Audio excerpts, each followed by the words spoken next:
Good evening. ഞാൻ Donna. Kodanchery media. സന്ധ്യാവാർത്തയിലേക്ക് സ്വാഗതം. അൻവറിന്റെ പ്രവേശനം സതീശൻ ഒറ്റയ്ക്കു തീരുമാനിക്കേണ്ടതല്ല. എനിക്കിപ്പോൾ കിരീടവും ചെങ്കോലുമൊന്നും ഇല്ലല്ലോ.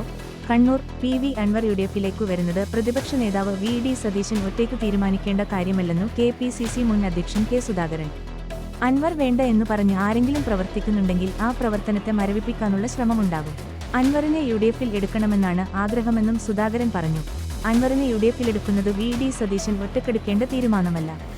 പാർട്ടിയുടെ നേതാക്കന്മാർ ചർച്ച നടത്തി അക്കാര്യത്തിൽ തീരുമാനമെടുക്കും.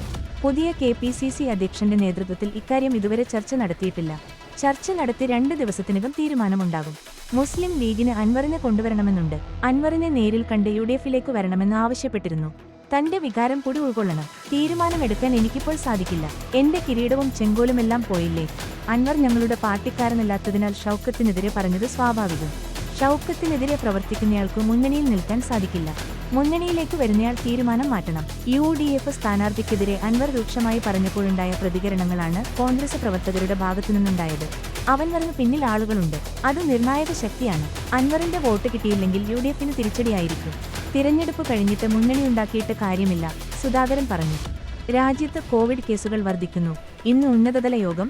നിയന്ത്രണങ്ങൾ ഏർപ്പെടുത്തുന്നതടക്കം ചർച്ചയാകും. ന്യൂഡൽഹി. രാജ്യത്തെ കോവിഡ് സാഹചര്യം വിലയിരുത്താൻ ഇന്ന് കേന്ദ്ര സർക്കാർ ഉന്നതതല യോഗം ചേരും. കേന്ദ്ര ആരോഗ്യ സെക്രട്ടറിയുടെ നേതൃത്വത്തിലാണ് യോഗം. എല്ലാ സംസ്ഥാനങ്ങളിലെയും ആരോഗ്യ സെക്രട്ടറിമാർ യോഗത്തിൽ പങ്കെടുക്കും. ക്രമാതീതമായി കോവിഡ് കേസുകൾ വർദ്ധിച്ചുവരുന്ന പശ്ചാത്തലത്തിലാണ് യോഗം. കോവിഡിന്റെ പുതിയ വകഭേദങ്ങളും രാജ്യത്തെ ചികിത്സാ സംവിധാനങ്ങളും യോഗത്തിൽ ചർച്ചയാകും. പ്രത്യേക നിയന്ത്രണങ്ങൾ ഏർപ്പെടുത്തുന്നതും യോഗം ചർച്ച ചെയ്യും. നിലവിൽ രാജ്യത്ത് ഏറ്റവും കൂടുതൽ കോവിഡ് ബാധിതരുള്ളത് കേരളത്തിലാണ്. രാജ്യത്തൊട്ടാകെ 1000-ലധികം കേസുകളും റിപ്പോർട്ട് ചെയ്തിട്ടുണ്ട്. +1 അപേക്ഷയിലെ തിരുത്തൽ ഇന്ന് വൈകിട്ട് 5 മണിയോടുകൂടി പൂർത്തിയായി. വിശദാംശങ്ങൾ അറിയാം. തിരുവനന്തപുരം. +1 പ്രവേശനത്തിന് മുന്നോടിയായി വിദ്യാർത്ഥികൾക്ക് അപേക്ഷയിൽ തിരുത്തൽ ഇന്ന് വൈകിട്ട് 5 മണിയോടുകൂടി പൂർത്തിയായി. 24-ന് അലോട്ട്മെന്റ് പ്രസിദ്ധീകരിച്ചിരുന്നു. ജൂൺ 2-ന് പ്രവേശനം സാധ്യമാകും വിധം ആദ്യ അലോട്ട്മെന്റ് പ്രസിദ്ധപ്പെടുത്തും. 18-ന് +1 ക്ലാസുകൾ തുടങ്ങും. വിലാസം, ജാതി, ബോണസ് പോയിന്റിന് അർഹമാകുന്ന മറ്റു വിവരങ്ങൾ തുടങ്ങിയവയിൽ പിശകുണ്ടെങ്കിൽ തിരുത്താനുള്ള അവസാന അവസരമായിരുന്നു ഇത്. അപേക്ഷയിൽ അവകാശപ്പെടുന്ന യോഗ്യത തെളിയിക്കുന്നതിനുള്ള സർട്ടിഫിക്കറ്റുകളുടെ അസല് പ്രവേശന സമയത്ത് ഹാജരാക്കണം. ഇതിന് കഴിയില്ലെങ്കിൽ ബന്ധപ്പെട്ട വിവരങ്ങൾ തിരുത്തേണ്ടതായിരുന്നു. സ്പോർട്സ് ക്വാട്ട പ്രവേശനത്തിന് വ്യാഴാഴ്ച വരെ അപേക്ഷിക്കാം. ജൂൺ 3-നാണ് ആദ്യ അലോട്ട്മെന്റ്. എയ്ഡഡ് സ്കൂളുകളിലെ കമ്മ്യൂണിറ്റി ക്വാട്ട അപേക്ഷ വ്യാഴാഴ്ച മുതൽ വിതരണം ചെയ്യാനാണ് ഹയർ സെക്കൻഡറി വകുപ്പ് നിർദ്ദേശിച്ചിരിക്കുന്നത്. ജൂൺ 10 മുതൽ പ്രവേശനം നൽകും. ഇന്ധന സർചാർജ് കുറച്ചു. ജൂണിലെ വൈദ്യുതി ബിൽ കുറയും. തിരുവനന്തപുരം. ജൂൺ മാസത്തെ വൈദ്യുതി ബില്ലിൽ ഇന്ധന സർചാർജ് കുറയും. പ്രതിമാസം ബിൽ ലഭിക്കുന്നവർക്ക് യൂണിറ്റിന് 3 പൈസയും ദ്വൈമാസം ബിൽ ലഭിക്കുന്നവർക്ക് യൂണിറ്റിന് 1 പൈസയും ഇന്ധന സർചാർജ് ഇനത്തിൽ കുറവ് ലഭിക്കും.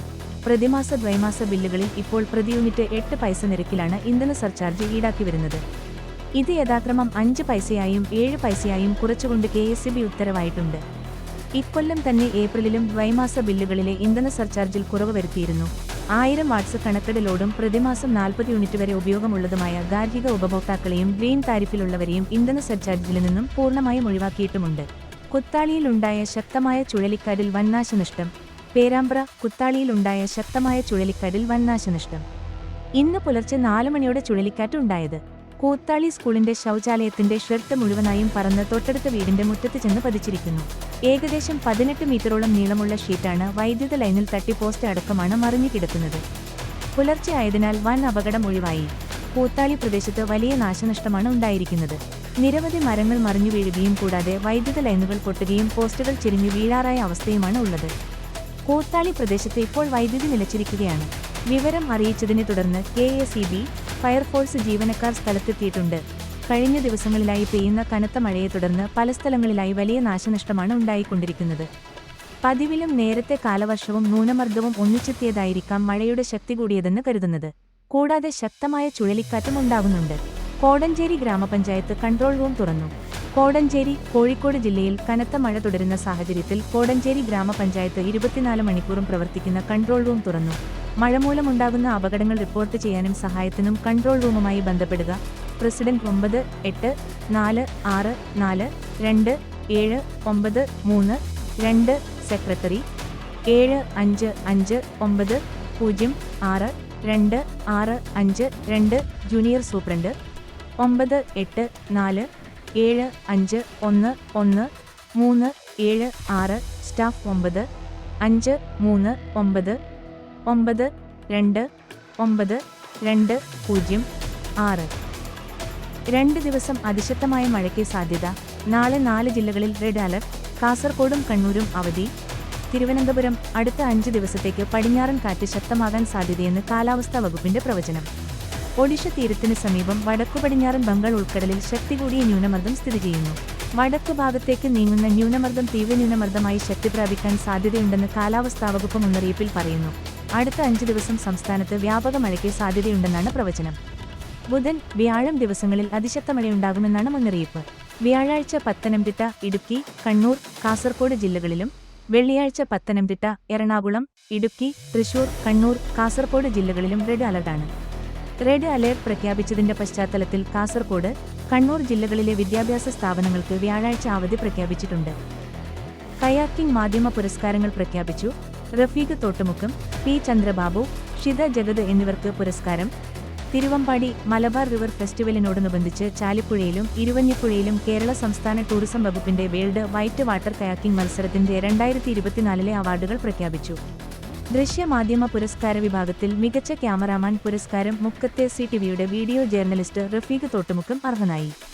അച്ചടി മാധ്യമ വിഭാഗത്തിൽ മികച്ച റിപ്പോർട്ടർമാരായി ദേശാഭിമാനിയുടെ ലേഖകൻ പി ചന്ദ്രബാബു, മലയാള മനോരമയുടെ ലേഖകൻ വി മിത്രൻ എന്നിവരെയും മികച്ച ന്യൂസ് ഫോട്ടോഗ്രാഫർമാരായി മലയാള മനോരമയുടെ അബു ഹാഷിം, സജീഷ ശങ്കർ എന്നിവരെയും ദൃശ്യമാധ്യമ വിഭാഗത്തിൽ മികച്ച റിപ്പോർട്ടർമാരായി മീഡിയ വൺ ന്യൂസിന്റെ ഷിത ജഗത്, ലിഡിയ ജേക്കബ്, ജനം ടിവിയുടെ ദിസ്ന സുരേഷിനെയും തിരഞ്ഞെടുത്തു.